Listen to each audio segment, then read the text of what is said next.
नमस्कार, मी स्नेहल चौधरी. आपण पाहत आहात LS मराठी. पाहूयात काही महत्त्वाच्या घडामोडी. मनसेनेचे अध्यक्ष राज ठाकरेंनी उपमुख्यमंत्री एकनाथ शिंदे यांची त्यांच्या नंदनवन निवासस्थानी येऊन घेतली भेट. त्यावेळी दोन्ही नेत्यांमध्ये विविध विषयांवर चर्चा. जालन्यात छत्रपती शिवाजी महाराजांच्या जयंतीनिमित्त त्यांच्या शौर्यावर आधारित भव्य सांस्कृतिक कार्यक्रमांचं आयोजन. मात्र उद्घाटन प्रसंगी पालकमंत्री पंकजा मुंडेंसह स्थानिक आमदारांनी कार्यक्रमाकडे फिरवली पाठ. सातारा नगर परिषदेमार्फत शिवजयंतीनिमित्त आयोजित करण्यात आलेल्या कार्यक्रमात अघोरी नृत्य या सादरीकरणाचा समावेश करण्यात आलेला वाद. अंधश्रद्धा निर्मूलन समितीकडून कार्यक्रम रद्द करण्याची मागणी. मुंबई महापालिकेत बेस्ट उपक्रमाच्या अध्यक्षपदासाठी आज अर्ज दाखल करण्याची प्रक्रिया पार. शिवसेना आणि भाजप नगरसेवकांकडून बेस्ट बसमधून प्रवास करत बेस्ट अध्यक्ष पदाचा अर्ज दाखल. चिमुकल्याने खेळताना मुकुट समजून अॅल्युमिनियमचं भांड डोक्यात घातलं आणि भलतंच घडलं. डॉक्टरांनी धोका पत्करून प्लंबरच्या मदतीनं यशस्वी सुटका.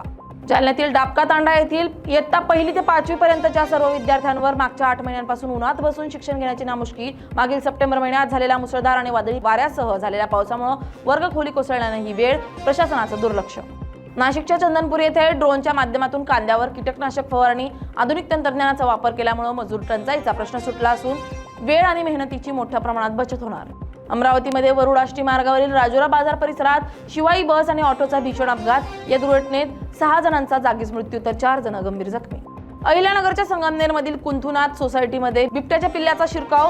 या घटनेमुळे नागरिक भयभीत तर वन विभागाचे युद्धपातळीवर सर्च ऑपरेशन.